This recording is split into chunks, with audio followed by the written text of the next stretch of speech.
शनिवार व्रत कथा। जय श्री कृष्णा। राधे राधे। श्रोताओं, आप सभी का दिन शुभ और मंगलमय हो।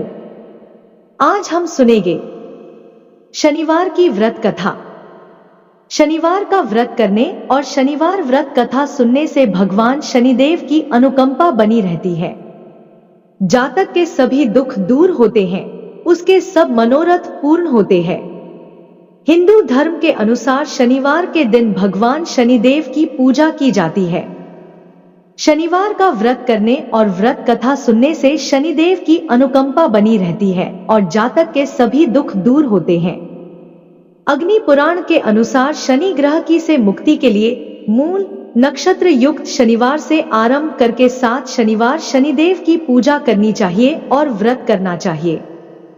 भगवान शनिदेव को प्रसन्न करने के लिए आप शनिदेव का व्रत कर रहे हैं तो शनिवार व्रत कथा को पढ़कर या सुनकर इस उपवास को पूर्ण करें। प्रिय श्रोताओं, तो आइए बड़ी ही श्रद्धा और प्रसन्न चित्त मन से शनिवार की व्रत कथा का रसपान करते हैं। एक समय में स्वर्गलोक में सबसे बड़ा कौन के प्रश्न पर 9 ग्रहों में वाद विवाद हो गया। विवाद इतना बढ़ा कि परस्पर भयंकर युद्ध की स्थिति बन गई। निर्णय के लिए सभी देवता देवराज इंद्र के पास पहुंचे और बोले, हे देवराज, आपको निर्णय करना होगा कि हम में से सबसे बड़ा कौन है। देवताओं का प्रश्न सुन इंद्र उलझन में पड़ गए। उन्होंने सभी को पृथ्वीलोक में राजा विक्रमादित्य के पास चलने का सुझाव दिया। इंद्र बोले, मैं इस प्रश्न का उत्तर देने में असमर्थ हूं। हम सभी पृथ्वीलोक में उज्जैनी नगरी में राजा विक्रमादित्य के पास चलते हैं। उनके सिंहासन में अवश्य ही कोई जादू है कि उस पर बैठकर वे भेदभाव रहित न्याय करते हैं। इससे वे अत्यंत लोकप्रिय हैं। फिर देवराज इंद्र सहित सभी ग्रह देवता उज्जैनी नगरी राजा विक्रमादित्य के दरबार में पहुंचे। वहां स्वयं राजा विक्रमादित्य ने उनका स्वागत किया। महल में पहुंचकर जब देवताओं ने उनसे अपना प्रश्न पूछा तो राजा विक्रमादित्य भी कुछ देर के लिए परेशान हो उठे, क्योंकि सभी देवता अपनी अपनी शक्तियों के कारण महान थे। किसी को भी छोटा या बड़ा कह देने से उनके क्रोध के प्रकोप से भयंकर हानि पहुंच सकती थी। अचानक राजा विक्रमादित्य को एक उपाय सूझा और उन्होंने विभिन्न धातुओं जैसे सोना, चांदी, कांसा, तांबा, सीसा, रांगा, जस्ता, अभ्रक व लोहे के 9 आसन बनवाए। धातुओं के गुणों के अनुसार सभी आसनों को एक दूसरे के पीछे रखवाकर उन्होंने देवताओं को अपने अपने सिंहासन पर बैठने को कहा। उन्होंने कहा, जो जिसका आसन हो ग्रहण करे। देवताओं के बैठने के बाद राजा विक्रमादित्य ने कहा, आपका निर्णय तो स्वयं हो गया। जो सबसे पहले सिंहासन पर विराजमान है वही सबसे बड़ा है तथा जिसका बाद में है वह सबसे छोटा है। चूंकि लोहे का आसन सबसे पीछे था, इसलिए शनिदेव समझ गए कि राजा ने मुझ सबसे छोटा बना दिया है। राजा विक्रमादित्य के निर्णय को सुनकर शनिदेव क्रोधित होकर बोले, राजा विक्रमादित्य, तुमने मुझे सबसे पीछे बैठाकर मेरा अपमान किया है। तुम मेरी शक्तियों से परिचित नहीं हो। सूर्य 1 राशि पर 1 महीने, चंद्रमा 2 महीने 2 दिन, मंगल 1.5 महीने, बुध और शुक्र 1 महीने, बृहस्पति 13 महीने रहते हैं। लेकिन मैं किसी भी राशि पर 2.5 वर्ष से लेकर 7.5 वर्ष 7.5 तक रहता हूं। बड़े बड़े देवताओं को मैंने अपने प्रकोप से पीड़ित किया है, अब तू भी मेरे प्रकोप से सावधान रहना। राम को 7.5 के कारण ही वन में जाकर रहना पड़ा और रावण को 7.5 के कारण ही युद्ध में मृत्यु का शिकार बनना पड़ा। उसके वंश का सर्वनाश हो गया। राजा, अब तू भी मेरे प्रकोप से नहीं बच सकेगा। मैं तुम्हारा सर्वनाश कर दूंगा। राजा विक्रमादित्य शनि देवता के प्रकोप से थोड़ा भयभीत तो हुए, लेकिन उन्होंने मन में विचार किया कि मेरे भाग्य में जो लिखा होगा ज्यादा से ज्यादा वही तो होगा। फिर शनि के प्रकोप से भयभीत होने की क्या आवश्यकता है। जो कुछ भाग्य में होगा देखा जाएगा। इसके बाद अन्य ग्रहों के देवता तो प्रसन्नता के साथ चले गए।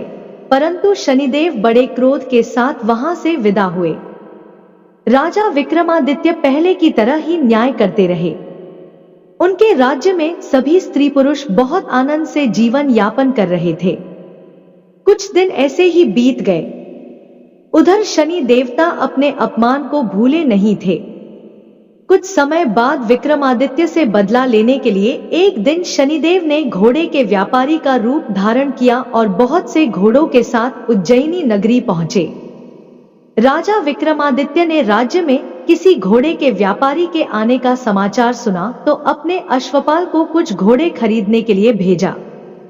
अश्वपाल ने वहां जाकर घोड़ों को देखा तो बहुत खुश हुआ, लेकिन घोड़ों का मूल्य सुनकर उसे बहुत हैरानी हुई। घोड़े बहुत कीमती थे। अश्वपाल ने जब वापस लौटकर इस संबंध के बताया तो राजा विक्रमादित्य ने स्वयं आकर एक सुंदर व शक्तिशाली घोड़े को पसंद किया। घोड़े की चाल देखने के लिए राजा उस घोड़े पर जैसे ही सवार हुए तो वह घोड़ा बिजली की गति से दौड़ पड़ा। तेजी से दौड़ता हुआ घोड़ा राजा को दूर एक जंगल में ले गया और फिर वहां राजा को गिराकर गायब हो गया। राजा अपने नगर लौटने के लिए जंगल में भटकने लगा, लेकिन उन्हें लौटने का कोई रास्ता नहीं मिला। राजा को भूख प्यास लगाई। बहुत घूमने पर उन्हें एक चरवाहा मिला। राजा ने उससे पानी मांगा। पानी पीकर राजा ने उस चरवाहे को अपनी अंगूठी दे दी और उससे रास्ता पूछकर जंगल से निकलकर पास के नगर में पहुंचा। नगर पहुंचकर राजा एक सेठ की दुकान पर बैठकर कुछ देर आराम किया। उस सेठ ने राजा से बातचीत की तो राजा ने उसे बताया कि मैं उज्जैनी नगरी से आया हूं। राजा के कुछ देर दुकान पर बैठने से सेठ की बहुत बिक्री हुई। सेठ ने राजा को भाग्यवान समझा और उसे अपने घर भोजन पर ले गया। सेठ के घर में सोने का एक हार खूंटी पर लटका हुआ था। राजा को उस कमरे में छोड़कर सेठ कुछ देर के लिए बाहर चला गया। तभी एक आश्चर्यजनक घटना घटी। राजा के देखते देखते खूंटी सोने के उस हार को निगल गई। सेठ ने जब हार गायब देखा तो उसने चोरी का संदेह राजा पर किया और अपने नौकरों से कहा कि इस परदेशी को रस्सियों से बांधकर नगर के राजा के पास ले चलो। राजा ने विक्रमादित्य से हार के बारे में पूछा तो उन्होंने बताया कि उसके देखते ही देखते खंटी ने हार को निगल लिया। इस पर राजा क्रोधित हुए और उन्होंने चोरी करने के अपराध में विक्रमादित्य के हाथ पांव काटने का आदेश दे दिया। राजा विक्रमादित्य के हाथ पांव काटकर उसे नगर की सड़क पर छोड़ दिया गया। कुछ दिन बाद एक तेली उन्हें उठाकर अपने घर ले गया और उसे कोल्हू पर बैठा दिया। राजा आवाज देकर बैलों को हाँकता रहता। इस तरह तेली का बैल चलता रहा और राजा को भोजन मिलता रहा। शनि के प्रकोप की 7.5 पूरी होने पर वर्षा ऋतु प्रारंभ हुई। राजा विक्रमादित्य एक रात मेघ मल्हार गा रहा था कि तभी नगर के राजा की लड़की राजकुमारी मोहिनी रथ पर सवार उस तेली के घर के पास उसने मेघ मल्हार सुना तो उसे बहुत अच्छा लगा और दासी के भेजकर गाने वाले को बुला लाने को कहा। दासी ने लाटकर राजकुमारी को अपंग राजा के बारे में सब कुछ बता दिया। राजकुमारी उसके मेघ मल्हार से बहुत मोहित हुई। अतः उसने सब कुछ जानकर भी अपंग राजा से विवाह करने का निश्चय कर लिया। राजकुमारी ने अपने माता पिता से जब यह बात कही तो वह हैरान रह गए। राजा को लगा कि उसकी बेटी पागल हो गई है। रानी ने मोहिनी को समझाया, बेटी तेरे भाग्य में तो किसी राजा की रानी होना लिखा है, फिर तू उस अपंग से विवाह करके अपने पफ पर कुल्हाड़ी क्यों मार रही है। राजा ने किसी सुंदर राजकुमार से उसका विवाह करने की बात कही, लेकिन राजकुमारी ने अपनी जिद नहीं छोड़ी। अपनी जिद पूरी कराने के लिए उसने भोजन करना छोड़ दिया और प्राण त्याग देने का निश्चय कर लिया। आखिर राजा रानी को विवश होकर अपंग विक्रमादित्य से राजकुमारी का विवाह करना पड़ा। विवाह के बाद राजा विक्रमादित्य और राजकुमारी तेली के घर में रहने लगे। उसी रात स्वप्न में शनिदेव ने राजा से कहा, राजा तुमने मेरा प्रकोप देख लिया। मैंने तुम्हें अपने अपमान का दंड दिया है। राजा ने शनिदेव से क्षमा करने को कहा और प्रार्थना की, हे शनिदेव, आपने जितना दुख मुझे दिया है अन्य किसी को न देना। शनिदेव ने कुछ सोचकर कहा, राजन, मैं तुम्हारी प्रार्थना स्वीकार करता हूं। जो कोई स्त्री पुरुष मेरी पूजा करेगा, कथा सुनेगा, जो नित्य मेरा ध्यान करेगा, चींटियों को आटा खिलाएगा, वह सभी प्रकार के कष्टों से मुक्त होता रहेगा तथा उसके सब मनोरथ पूर्ण होंगे। उस पर मेरी अनुकंपा बनी रहेगी, उसे कोई दुख नहीं होगा। यह कहकर शनिदेव अंतर्ध्यान हो गए। प्रातःकाल राजा विक्रमादित्य की नींद खुली तो अपने हाथ पांव देखकर राजा को बहुत खुशी हुई। उन्होंने मन ही मन शनिदेव को प्रणाम किया। राजकुमारी भी राजा के हाथ पांव सही सलामत देखकर आश्चर्य में डूब गई। तब राजा विक्रमादित्य ने अपना परिचय देते हुए शनिदेव के प्रकोप की सारी कहानी सुनाई। इधर सेठ को जब इस बात का पता चला तो दौड़ता हुआ तेली के घर पहुंचा और राजा विक्रमादित्य के चरणों में गिरकर क्षमा मांगने लगा। राजा ने उसे क्षमा कर दिया, क्योंकि वह जानते थे कि यह सब तो शनिदेव के प्रकोप के कारण हुआ था। सेठ राजा को अपने घर ले गया और उसे भोजन कराया। भोजन करते समय वहां आश्चर्यजनक घटना घटी। सबके देखते देखते उस खंती ने हार उगल दिया।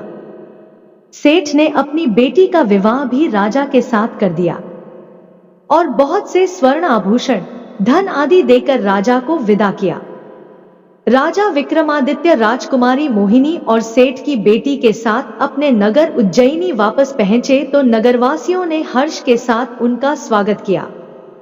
उस रात उज्जैनी नगरी में दीप जलाकर लोगों ने दिवाली मनाई। अगले दिन राजा विक्रमादित्य ने पूरे राज्य में घोषणा कराई कि शनिदेव सब देवों में सर्वश्रेष्ठ हैं। प्रत्येक स्त्री पुरुष शनिवार को उनका व्रत करें और व्रत कथा अवश्य सुने। राजा विक्रमादित्य की घोषणा से शनिदेव बहुत प्रसन्न हुए। शनिवार का व्रत करने और व्रत कथा सुनने के कारण सभी लोगों की मनोकामनाएं शनिदेव की अनुकंपा से पूरी होने लगी। सभी लोग आनंद पूर्वक रहने लगे। श्रोताओं, आइए अब दूसरी कथा का श्रवण करते हैं। दुख दारिद्र्य को दूर करने वाली शनि देव की कथा। किसी गांव में एक बहुत ही विद्वान ब्राह्मण रहा करता था। एक दिन रात्रि में उसने सपने में देखा कि एक नीला वस्त्र पहने हुए बहुत ही दिव्य पुरुष उसे कह रहा है कि हे ब्राह्मण देवता, मैं तुझे लगूंगा। अब देखिए, यह सपना उस ब्राह्मण को रोज दिखाई देता। इससे वह परेशान हो गया और दुबला पतला होने लगा। उसका स्वास्थ्य बहुत तेजी से गिरने लगा। एक दिन उसकी पत्नी ने कहा, देखिए जी, मैं आपको कितना अच्छे से खिलाती पिलाती हूं, मेवा मिश्री खिलाती हूं, दूध मलाई खिलाती हूं, अच्छा भोजन आहार पकाकर खिलाती हूं, फिर भी आप इतने दुबले पतले क्यों होते जा रहे हैं? इसका क्या कारण है? प्रिय भक्तों, उस ब्राह्मण ने अपने पत्नी से अपना सारा हाल बताया कि मेरे सपने में एक नीले कपड़े पहने हुए बहुत ही दिव्य पुरुष आते हैं। वे मुझे कहते हैं कि हे ब्राह्मण, मैं तुम्हें लगूंगा। अब यही सोचकर मुझे भूख प्यास नहीं लगती, मैं दुबला हो जा रहा हूं। तब ब्राह्मणी ने कहा, हे पतिदेव, मुझे लगता है कि आपको शनि भगवान दर्शन देते हैं। आपके ऊपर शनि की दशा शुरू होने वाली है, इसीलिए आपको वे सचेत करते हैं। अवश्य ही वे शनि महाराज हैं। अब की बार जब देखेंगे तो आप उनसे कहिए कि आप मुझे सिर्फ सवा पहर ही लगे। प्रिय भक्त गणों, उसी दिन जब रात्रि होती है तो ब्राह्मण फिर से सोता है और उसके सपने में शनि भगवान दर्शन देते हैं और कहते हैं, हे ब्राह्मण, आज मैं तुम्हें लगूंगा। तब ब्राह्मण ने कहा, हे भगवान, यदि आप लगना ही चाहते हैं तो लग जाइए, लेकिन यह बताइए भगवान, आप कितने दिनों के लिए लगोगे? तब शनि देव ने कहा, हे ब्राह्मण, तुम्हारे पर 7.5 शुरू होने वाली है। मैं तुम पर 7.5 साल के लिए लगूंगा। तब ब्राह्मण ने कहा, क्षमा करो भगवान, इतना भारी तो मुझसे झेला नहीं जाएगा, 7.5 साल बहुत है। भगवान तब शनिदेव बोले, अच्छा 5 वर्ष के लिए लगूंगा। तब ब्राह्मण ने कहा, शनि महाराज यह भी मेरे लिए ज्यादा है। शनि भगवान बोले, तो ठीक है 2.5 साल का लग जाओ। ब्राह्मण ने फिर मना कर दिया। तब शनिदेव कहने लगे, 1.25 पहर का लगूंगा तो ठीक रहेगा। प्रिय भक्तों, उसे 1.25 पहर की शनि की दशा लग गई। ब्राह्मण ने नींद से उठते ही अपनी पत्नी से कहा, देखो मेरे 1.25 पहर की शनि की दशा लगी है, सो मैं जंगल जाकर समय बिताऊं। तुम मेरे खाने पीने का सारा सामान बांध दो और मेरे पीछे किसी से लड़ना मत, घर में बैठी रहना, बच्चों को भी कहीं मत जाने देना और इस 1.25 पहर में किसी को गाली भी मत सुनाना। ऐसा कहकर ब्राह्मण अपने घर से जंगल की ओर चल दिया। जंगल में ब्राह्मण एक पीपल के पेड़ के नीचे बैठ गया और हनुमान जी का पाठ करने लगा। 1 पहर बीत गया तो ब्राह्मण ने सोचा, बाकी का समय तो रास्ते में ही बीत जाएगा। सुबह वहां से चल दिया और रास्ते में चलते हुए उसे एक सब्जी मंडी दिखाई दी। उसने सब्जी मंडी में से एक बड़ा सा कद्दू खरीद लिया। कद्दू खरीद के अपने चादर में लपेट करके वहां से चल देता है। तभी रास्ते में शनि महाराज एक साधु का भेष बदलकर उसके पास आते हैं और कहते हैं, तुम्हारे चादर में क्या है? ब्राह्मण ने कहा, है साधु महाराज, मेरे इस चादर में तो कद्दू है। साधु ने कहा, अच्छा कद्दू है तो दिखाओ। जब ब्राह्मण ने अपना चादर दिखाया तो आश्चर्य उसमें तो उस राज्य के राजा के बेटे का कटा हुआ सर था। यह देखते ही साधु महाराज, जो कि शनि देव थे, उस ब्राह्मण को लेकर राज दरबार में पहुंच गए और राजा से कहने लगे, महाराज यह देखिए, यह दुष्ट दुराचारी आपके पुत्र का हत्या करके उसके सर को काट के अपने चादर में लेकर घूम रहा था, इसे आप दंड दीजिए। प्रिय भक्तों, राजा ने जब सुना कि उस ब्राह्मण ने उसके पुत्र को मार दिया है, राजकुमार की हत्या कर दी है, तब राजा बहुत ही क्रोधित हुआ। उसने कहा, मुझे मत दिखाओ, मुझे यह सब कुछ देखा नहीं जाएगा। हे सैनिकों, तुम इसे तुरंत ले जाओ और इसे सूली पर चढ़ा दो। प्रिय भक्तों, जब नगर में यह समाचार मिली कि राजा के पुत्र का सर कट चुका है, एक ब्राह्मण ने उसकी हत्या कर दी है, तो नगर में हाहाकार मच गया और उस ब्राह्मण को सैनिक सूली पर चढ़ाने के लिए ले गए। जब फांसी पर चढ़ाने ही वाले थे, तब जैसा कि नियम होता है, मरने वाले से उसके अंतिम इच्छा को पूछा जाता है, तो सैनिकों ने भी ब्राह्मण के अंतिम इच्छा को पूछा। सैनिकों ने कहा, है ब्राह्मण, बताओ तुम्हारी अंतिम इच्छा क्या है? प्रिय भक्त गणों, ब्राह्मण ने सोचा कि यदि किसी प्रकार कुछ समय तक के लिए फांसी रुक जाए तो शनि की दशा का 1.25 पहर पूरा हो जाएगा। यह सोचकर उसने कहा, भाई मैं बचपन से नित्य जी की कथा कहता सुनता आया हूं, आज मरने से पहले अंतिम बार कथा कह लेने दो, अब क्या था। फांसी देने वाले सैनिकों ने उसकी आखिरी इच्छा पूर्ण होने तक फांसी रोक दी। कहानी कहते कहते 1.25 पहर पूरा हो गया, शनि की दशा खत्म हो गई। अब इधर देखिए, राजा का जो पुत्र था राजकुमार, वह जंगल से शिकार खेलकर वापस राजमहल में आ गया। राजमहल में राजकुमार को देखते ही राजा बड़ा ही प्रसन्न हुआ, लेकिन मन ही मन उसे डर भी लगा, यदि उस निर्दोष ब्राह्मण को फांसी चढ़ा दिया गया होगा तो ब्राह्मण हत्या का दोष लग जाएगा। अब क्या था, राजा ने 2 घुड़सवार को जल्दी से फांसी घर की तरफ दौड़ाया और ब्राह्मण को आदर सहित दरबार में आने का हुक्म दिया। ब्राह्मण राज दरबार में उपस्थित हुआ तो राजा ने क्षमा याचना मांगते हुए कहा कि आपके बगल में जो चादर है उसे खोल कर दिखाओ। राजा की आज्ञा के अनुसार ब्राह्मण ने चादर खोली तो उसमें कद्दू था।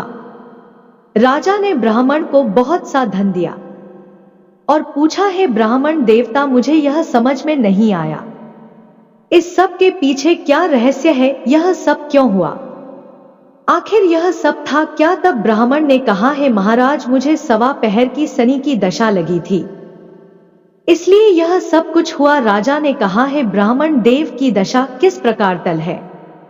ब्राह्मण ने कहा, है राजन, यदि राजा या सेठ को यह दशा लगती है तो काला हाथी या काला घोड़ा दान करना चाहिए।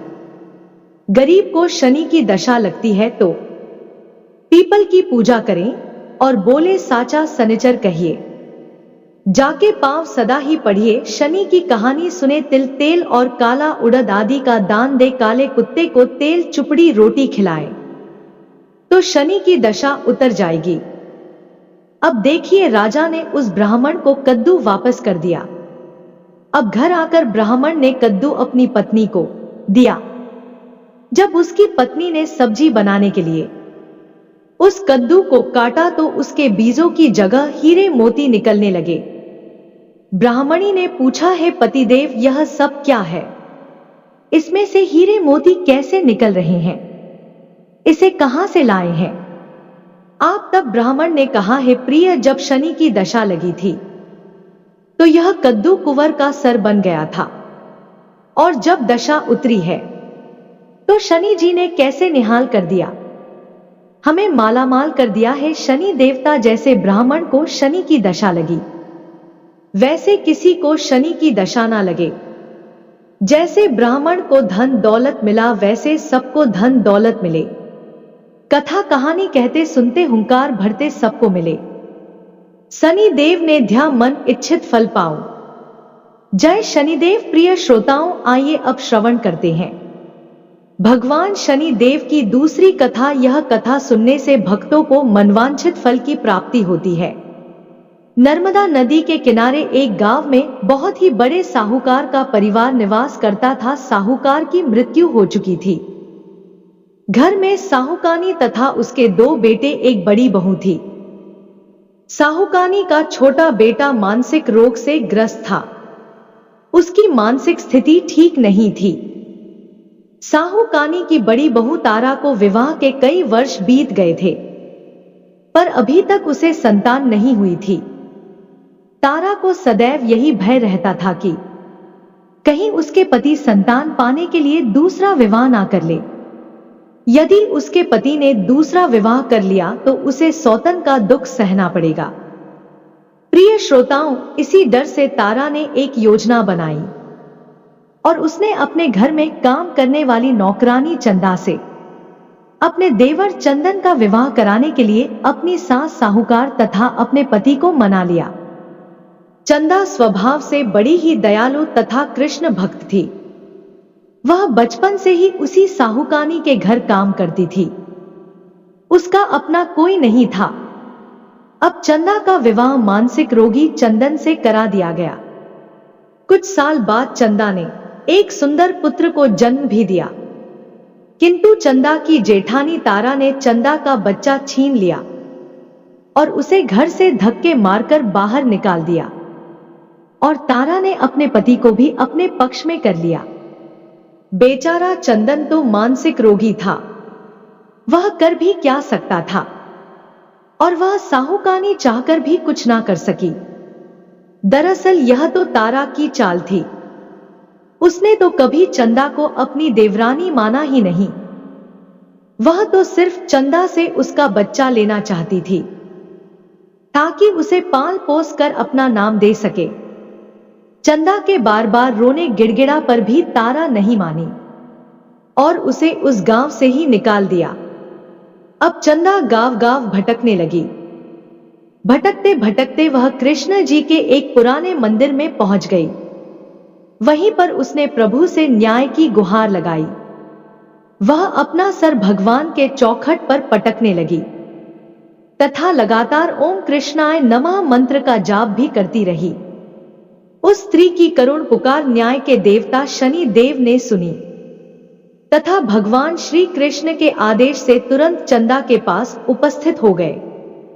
और साधारण मनुष्य का रूप धारण करके उसे अपने आप को कष्ट ना पहुंचाने के लिए कहा और कि हे बहन, तुम भगवान श्री कृष्ण पर विश्वास रखो और ओम कृष्णाय नमः मंत्र का जाप करती रहो, तुम्हारा अवश्य ही कल्याण होगा। तुम्हें जो भी दुख है सब भगवान श्री कृष्ण हर लेंगे और शनि देव की कृपा से तुम्हारा मंगल होगा। यह सुनकर चंदा भगवान श्री कृष्ण के आराधना में लग जाती है। शनि देव का ध्यान करते हुए ओम कृष्णाय नमः मंत्र का जाप करने लगी। अब शनि देव एक साधु का भेष बदलकर साहूकार के घर पहुंच गए और अलख निरंजन का अलख जगाने लगे। तब घर से बाहर साहूकार ने निकली और उसने भिक्षा देकर उन्हें प्रणाम किया। तब साधु रूपी शनि देव ने कहा, है देवी, मैंने सुना है आपके घर में कोई मानसिक रोगी है। मैंने 7 सालों से हिमालय के जंगलों में भटकते हुए बहुत ही दुर्लभ जड़ी बूटी इकट्ठी की है जो हर प्रकार के रोगों को दूर कर देती है। यदि आप कहें तो मैं आपके घर के मरीज को ठीक कर सकता हूं। उस साहूकानी ने कहा, है महात्मा, अहो भाग्य जो आप यहां पधारे।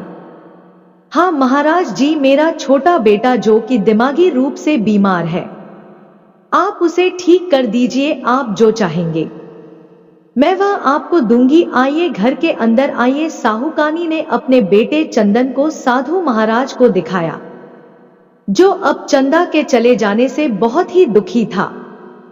साधु महाराज ने अपने कमंडल से जल निकालकर उसे अभिमंत्रित करके चंदन को पीने के लिए दिया। उस जल को पीते ही चंदन बिल्कुल ठीक हो गया और साधु महाराज ने तारा को भी बहुत समझाया कि वह चंदा का बच्चा उसे वापस कर दे और अपनी गलती को स्वीकार कर ले, किंतु नहीं माने वह तो उल्टे ही साधु महाराज को ही डांटने लगी। यहां तक कि चंदन के ठीक होने से उससे ईर्ष्या करने लगी। इस बात से रुष्ट होकर भगवान शनि देव की दशा तारा को लग गई और वह मानसिक रोगी हो गई। उसका एक हाथ लकवा से ग्रस्त हो गया। साधु महात्मा के बताए अनुसार चंदन अपनी पत्नी चंदा को घर ले आया और अपनी पत्नी, बच्चे और मां के साथ हंसी खुशी जीवन व्यतीत करने लगा।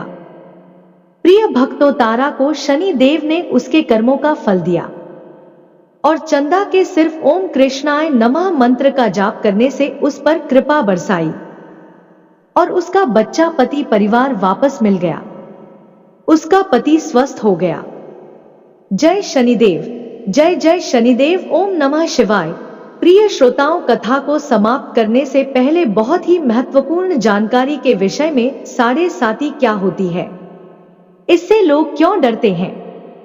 यह सही है कि साढ़े साती के समय व्यक्ति को कठिनाइयों एवं परेशानियों का सामना करना होता है, किंतु इसमें घबराने वाली बात नहीं है। इसमें कठिनाई और मुश्किल हालात जरूर आते हैं, परंतु इस दौरान व्यक्ति को कामयाबी भी मिलती है। बहुत से व्यक्ति साढ़े साती के प्रभाव से सफलता की ऊंचाइयों पर पहुंच जाते हैं। साढ़े सातवीं व्यक्ति को कर्मशील बनाता है और उसे कर्म की ओर ले जाता है। हठी, अभिमानी और कठोर व्यक्तित्व वाले व्यक्ति से यह काफी मेहनत करवाता है। साढ़े साती के 3 चरण होते हैं। साढ़े साती का पहला चरण नजदीकी रिश्तेदारों और जातक को प्रभावित करता है। साढ़े साती का दूसरा चरण व्यापार और गृहस्थी को प्रभावित करता है। साढ़े साती का तीसरा चरण बच्चों, परिवार और स्वास्थ्य को प्रभावित करता है।